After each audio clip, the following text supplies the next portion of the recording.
중국사에서 가장 많은 영웅을 탄생시킨 삼국시대. 1800여 년 전 촉한으로 떠나는 특별한 여정을 시작합니다. 역사 속에서 100년도 채 안 되지만 여전히 회자되는 삼국시대.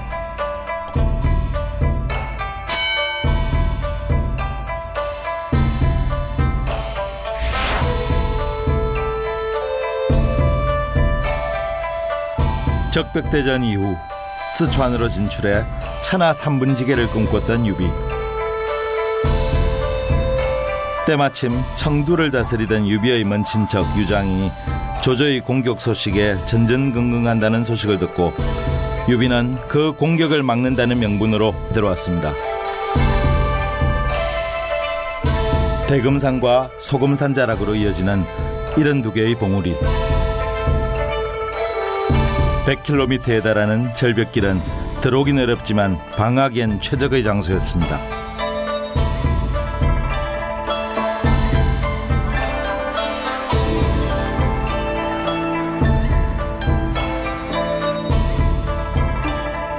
타촉당으로 넘어가려면 이 길을 험준한 길을 넘어가야 하는데요. 옛날부터 한중당을 차지하기 위해서 수많은 병사들이 그 전쟁을 위해서 이 길을 지나갔습니다. 그 길을 제가 시작하는 거예요.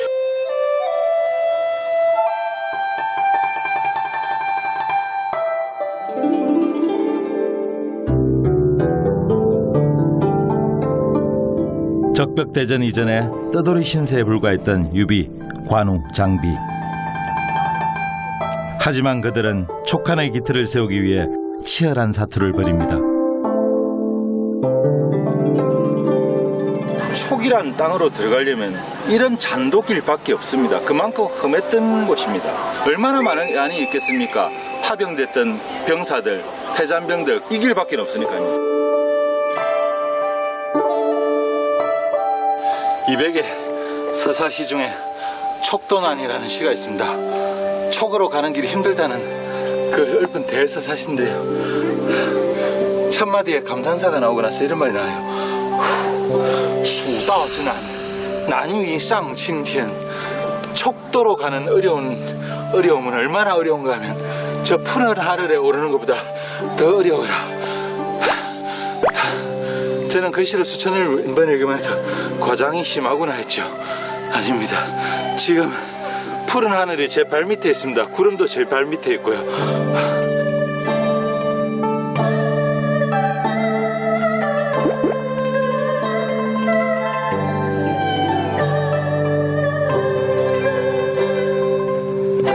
아이고 시험하셔. 잠깐만요. 저 고소공포증 있어요.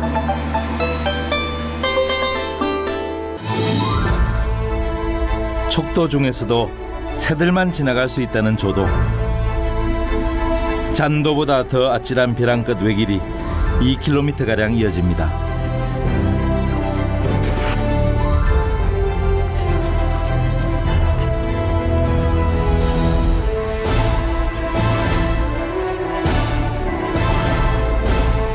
촉한을 세우기 위한 위험천만한 여정. 책을 보면서 이 자리를 수십만 번은 꿈을 꿨습니다. 꼭 한번 가보고 싶다고. 정말 오기도 힘들었지만 와보니까 제 상상 이상이에요.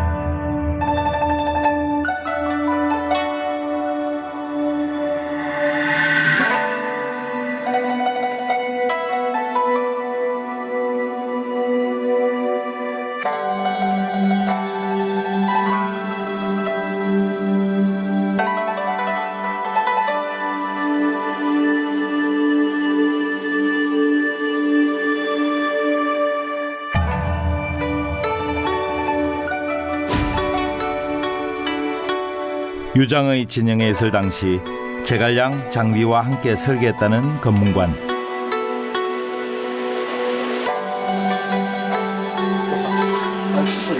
穿的是什么服装啊？诸葛亮的服装啊，诸葛亮的。这个卖通关文牒，那我如果我要过关的话呢，还有一定要经过你的批准才行，是吧？对，盖上我的章程。那拜托，让我过关吧。那你给我一个过关能通关的一个证明吧。这通关我们得去试了。哎呀呀！ 훗날 그 어느 곳보다 삼엄했던 이곳 분위기를 느끼게 하는 재미난 절차입니다. 金先生通关吉祥，大力一路顺风，平平安安。哎呀，谢谢。来，你们每一关纪念品，你们都可以挂一边领啊，防止你们。因为这个地方是原来是魏国和蜀国的交界之处，对吧？姜维大将军的守关，还盖上姜维大将军的印，在楼上盖上2个大印。 통행증을 발급받고 본격적으로 들어서는 초계 관문. 누구도 접근하기 힘들도록 설계했다는 그 실체가 눈앞에 나타납니다.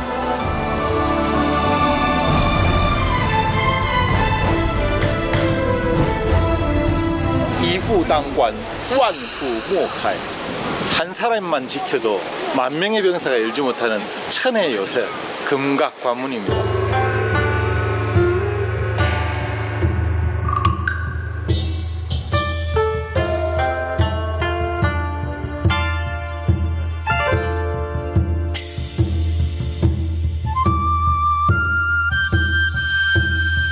한나라 초대 황제 유방. 그 황실과의 먼 친척이던 유비는 왕조의 전통성을 잇는 것이 목표였습니다. 하지만 가장 큰 장애물은 역시 조조였습니다. 여기 있었네요. 현재 남아있는 유일한 조조의 글씨. 곤설. 본래 뜻은 바위에 부딪히는 물줄기가 흩날리는 눈보라와 같다는 의미.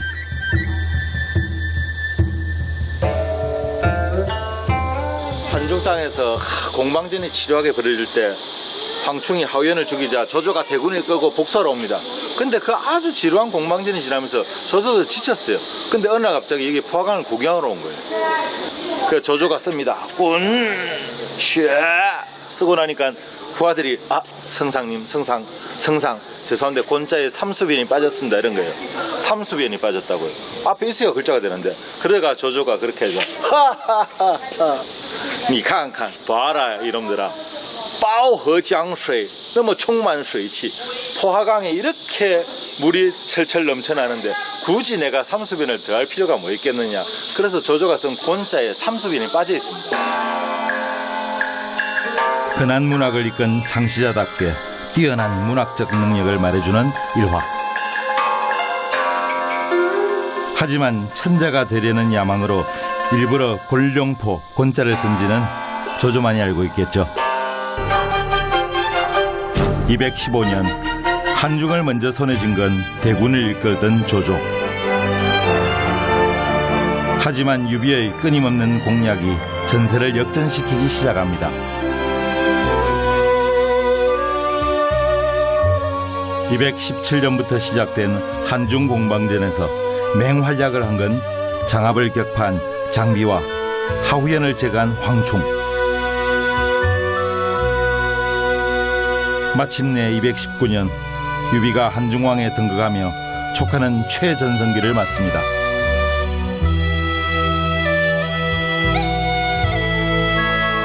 여기 성문잔도는요 촉도 중에서 옛날 초안 시절부터 삼국시대까지 병사들이 전쟁을 목적으로 가장 많이 오가던 그런 길입니다.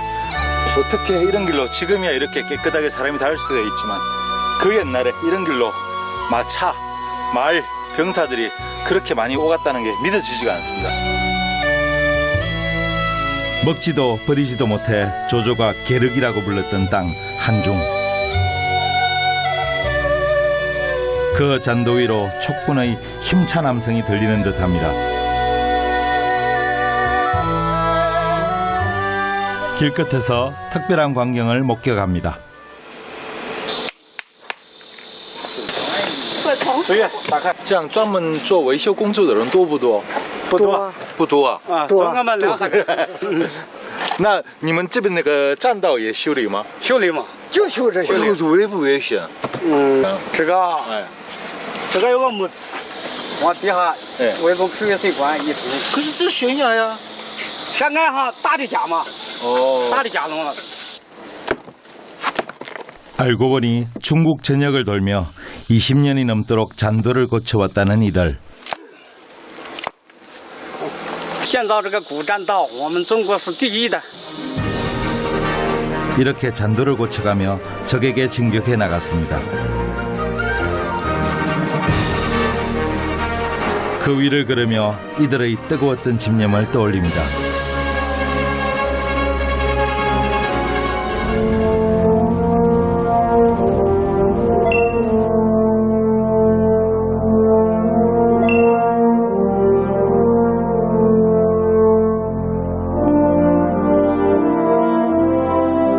지금의 중국을 보려면 베이징, 3000년의 중국을 보려면 시안에 가라고 하죠.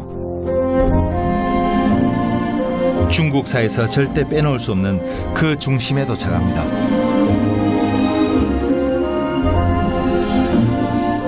다江东去,西去 장안. 큰 강은 동으로 흘러 바다로 이르기지만 서쪽으로 가다 보면 모든 길은 장안으로 통한다. 중국의 역사가 시작되고 나서 주나라 때 후경으로부터 시작해서 진시황제 함양 그리고 당대의 장안에 이르기까지 13개 왕조가 약 1100여 년 동안 수도로 지정했던 바로 그 도읍지 장안이 이곳 시안입니다. 시안의 유구한 역사와 전통이 살면서 반드시 들러야 할 명소로 만듭니다. 시내에서 40여 분을 달려가면 15년간 불꽃처럼 피었다가 진 찬란한 시간과 마주합니다. 시안 일대인 함양의 도읍을 두고 천하를 평정한 진나라. 39의 중국을 통일한 시황제의 기세는 하늘을 찔렀습니다. 70만 명의 인부를 동원해 세계에서 가장 크고 불가사의한 능묘를 짓게 한 게 바로 그 증거 중의 하나죠.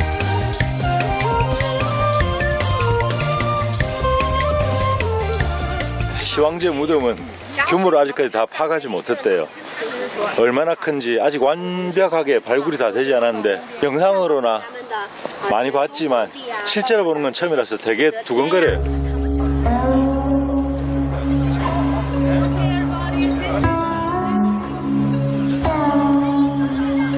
중국은 옛날부터 왕 내지는 천자라는 이름이 있었지만 시황제가 전국을 통일하고 나서 역사상 가장 높은 사람이 누구였느냐 하니까 옛날에 삼황 중에 삼황이 좀 높았고 그 다음에 오제가 높았다. 그럼 황과 제 중에 누가 높았느냐? 막 비슷비슷했습니다. 그러니까 그럼 나 두 개 다 할래 하고 황제라는 명칭을 최초로 사용했죠. 그래서 사실 중국에서 최초의 황제입니다.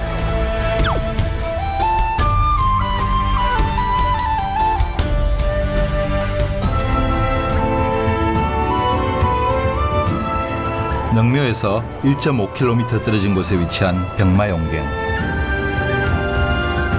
불사의 꿈을 끝내 포기하지 못하고 지하 군대까지 꾸려 사후세계를 지키게 한 시황제의 뜨거운 욕망이 담긴 곳입니다. 실물 크기로 제작된 병마용은 병사들에게 실제 무기까지 쥐어줬을 만큼 사실적으로 만들었습니다. 전국시대에 120여 개 국가가 난립하면서 나라마다 문화, 습관, 언어 모든 게 다른 그런 시절에 시황제는 불과 13살의 나이에 왕에 등극합니다. 그리고는 39살에 이텐샤, 천하를 통일해버리죠. 그 통일이란 게 단순한 국경만의 통일이 아닌 언어 통일, 문자 통일, 화폐 통일, 도량행 통일 등등등 모든 것을 다 이루어버리는데 그게 불과 11년 만에 그가 이룬 성과입니다. 지금 현대에서도 불가능합니다. 그 시간에는. 그래서 그는 불가능을 가능케 한 인물이라고 생각됩니다.